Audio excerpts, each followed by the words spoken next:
Donc on va se tracer. On est passé par une période où, de fait, l'éducation nationale ignorait un petit peu l'apprentissage. C'était réservé à d'autres structures que celle de l'éducation nationale. Et puis, on s'est intéressé à l'apprentissage pour plusieurs raisons. La première, c'est que nos référentiels ont évolué. L'alternance en statut scolaire, elle ressemble de plus en plus, sans être identique, à l'alternance en statut d'apprenti.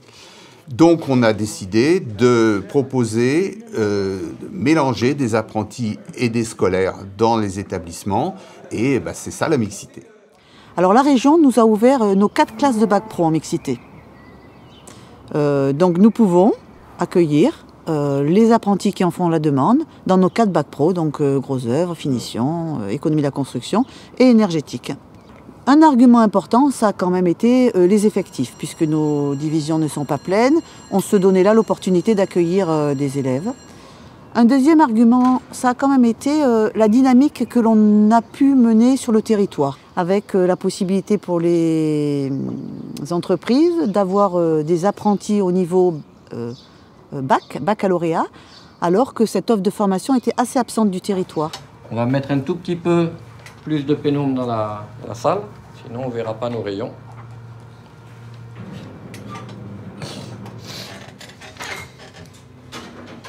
Et quand tu as reculé de 20 cm, tu as modifié ton angle de combien? 30 degrés. À l'échelle du dessin qu'on te propose, tu vas la rapprocher maintenant 15 cm.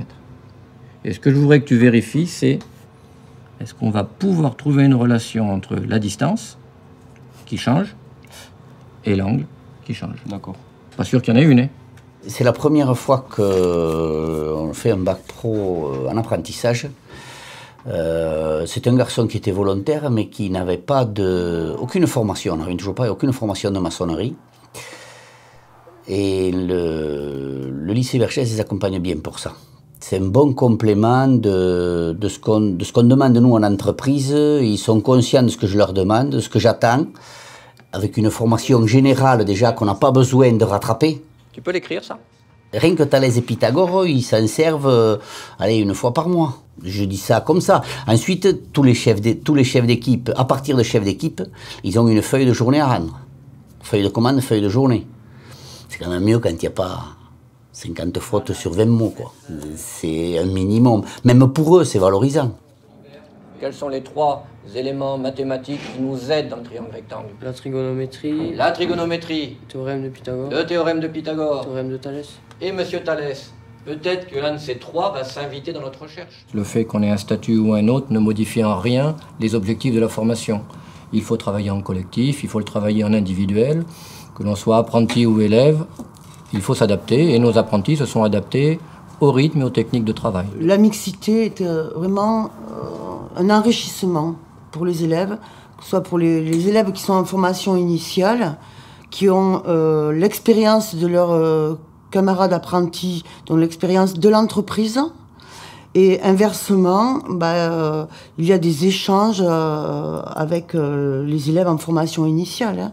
La mixité au quotidien, c'est rien de plus que le quotidien de l'enseignant qui adapte sa pédagogie et sa progression à chaque élève, puisque chaque individu est différent. Donc chaque élève a des attentes différentes. Vous allez le mettre comment? Comme ça, sur le panneau, ou dans l'autre sens? Non, dans l'autre sens. Quel sens? Eh bien, ça. Dans Ouais. le sens de la largeur. Dans le sens de la largeur. Oui. Non. Si tu fais dans le sens de la fibre, tu vas le Ça va péter. craquer. Ça va péter entre les 2 fibres. Il faut travailler sur la fibre. Imaginons que j'ai un rayon beaucoup plus important à faire. Qu'est-ce que je fais la veille?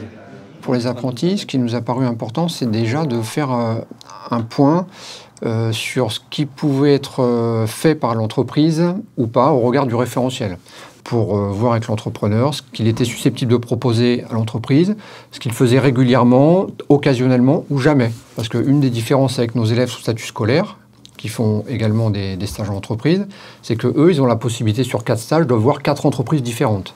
Un apprenti va passer son année ou ses 2 ans, selon la durée du contrat, avec la même entreprise.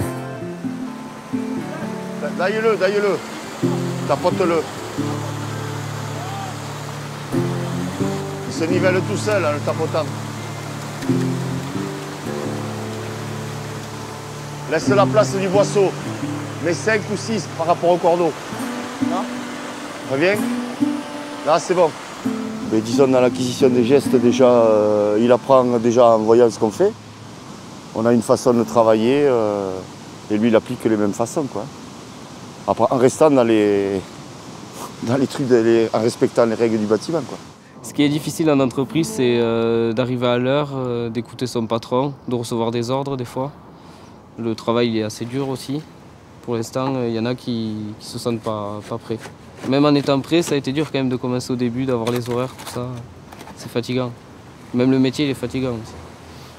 L'apprenti apporte de la maturité au niveau professionnel, au niveau de la posture, au niveau du travail. Il a un rythme qu'il a acquis dans l'entreprise, qu'il reproduit un petit peu dans son mode de fonctionnement dans le cours. Il partage surtout des vies de groupe, des vies de terrain, mais pas vraiment de connaissances techniques, de méthodes, de procédures. Et donc là, il leur amène plus une dynamique d'entreprise, un état d'esprit et une vitesse de travail, on va dire, ou une implication même plutôt, une implication. Tous nos élèves ne sont pas prêts, voilà, à faire le pas, à intégrer une entreprise avec les codes de l'entreprise, s'intégrer, être, disons, vraiment opérationnel. Certains, peut-être, ont besoin d'un petit peu plus de temps. C'est aussi la raison pour laquelle certains d'entre eux vont intégrer l'apprentissage uniquement à partir de la terminale bac. C'est le cas de certains pour l'année prochaine. Certains préfèrent garder les vacances scolaires parce que ce sont des sportifs qui font des activités annexes. Le fait de leur donner le choix nous paraissait vraiment important. Pourquoi la mixité au CFA académique? Je dirais que c'est une réponse naturelle à 2 défis. Le premier, c'est de proposer à tout jeune qui souhaite faire de l'apprentissage une formation pas très loin de chez lui. Et l'Éducation nationale est le seul opérateur qui a une couverture territoriale qui permette de le faire. Ensuite, il y a une sécurité aussi. Imaginez que l'entreprise rompt le contrat ou que le jeune rompt le contrat. Nous, on rend possible pour le jeune de repasser en statut scolaire, le temps éventuellement de retrouver un contrat d'apprentissage ou même de continuer en statut scolaire jusqu'à l'examen. Et ça, on est les seuls à pouvoir le proposer. À l'heure actuelle, dans ce principe de dilution presque homéopathique, on ne voit pas de difficulté. Nos 2 apprentis noyés dans 40 élèves, 37, s'intègrent parfaitement. Il faudra le suivre au fur et à mesure en augmentant le nombre d'apprentis, ce qui arrivera l'année prochaine, et on verra si les mêmes dynamiques sont en place et si des perturbations arrivent. Au jour d'aujourd'hui, on ne va pas les inventer, il n'y en a pas. Il n'y en a pas, non.